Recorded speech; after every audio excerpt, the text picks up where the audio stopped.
the world we seek, the rights and the freedoms of children.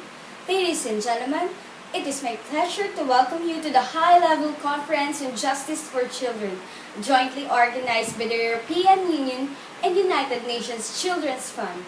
UNICEF, it is a part of our continued support to neighboring enlargement countries in establishing and reforming their juvenile systems, and it is also a reflection of the fact that we care for our children, in fact, for all the children. There are still many challenges regarding the rights of the child and the juvenile justice within the EU. In fact, the EU itself has adopted several pieces of legislation relevant to children in justice in recent years. For example, the Directive on Sexual Abuse and Exploitation, the Anti-Trafficking Directive, and we intend to propose a new measure on suspects and defendants. Despite some progress, there is still scope for considerable improvement when it comes to children's rights, and I am thinking in particular about need to overcome institutionalization of children and to promote preventive mechanisms in support of families.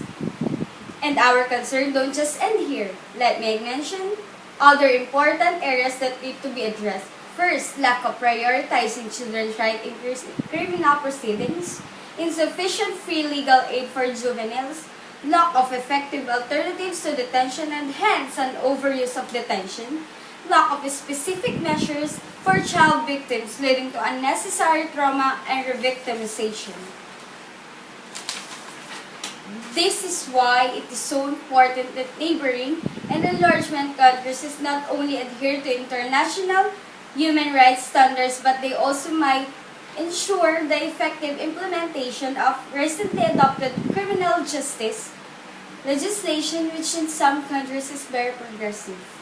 Support for justice is one of the core pillars of the European Union external action. It aims at ensuring judicial independence, impartiality, and integrity, increasing their performance, efficiency, accountability, and transparency of the justice sector, improving the detention of conditions, and introducing alternatives to imprisonment.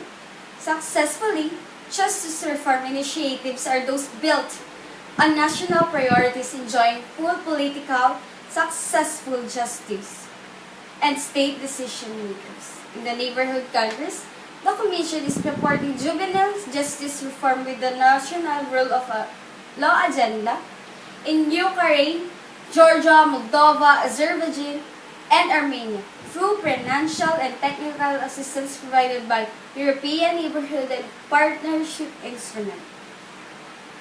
In enlargement countries, the Commission has been providing the support through instrument for pre-accession assistance and the child protection measure in the general to support assistance for child victims.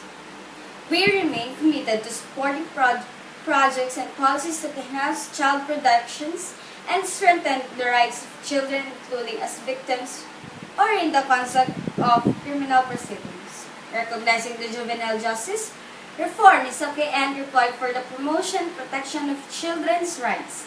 EU support to date in advancing the juvenile justice reform agenda has focused in two areas. First, law reform, the promotion and protection of child's rights, in particular by encouraging and supporting the enactment and review of national legislation to ensure its compatibility with relevant international standards on the rights of the child, in particular of the Convention on the Rights of the Child.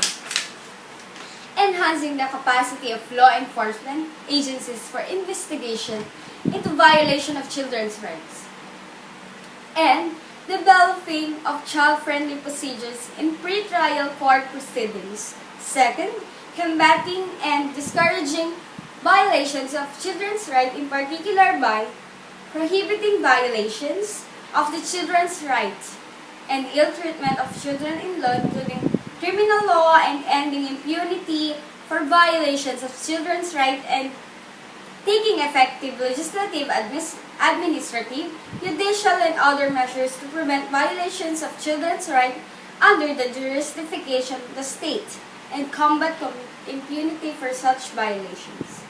We do not work alone. UNICEF is one of our traditional partners whose vital work in the field is advancing the children's right agenda in the line with international standards and best practices. I am particularly proud of the cooperation that we have established with UNICEF to face the consequences of Syrian crisis. When I was in Jordan recently, I went to Zaatari Refugees Camp and inaugurated a school run by UNICEF and funded by the European Commission. Through this concrete cooperation, we are giving children living in our camps and a semblance of a normal life, an opportunity to acquire knowledge for rebuilding their lives. Through innovative approaches, research, know-how, constant involvement, UNICEF has greatly contributed in advising countries on how to reform their juvenile justice system based on modern legislation, policies, and operations. Today, we have the opportunity to discuss our achievements, but also what remains to be done and how so the children can enjoy their rights and freedoms and states can properly respond to their demands and expectations. That is the world we seek. It is our mutual interest and it is our common goal that children deserve nothing less.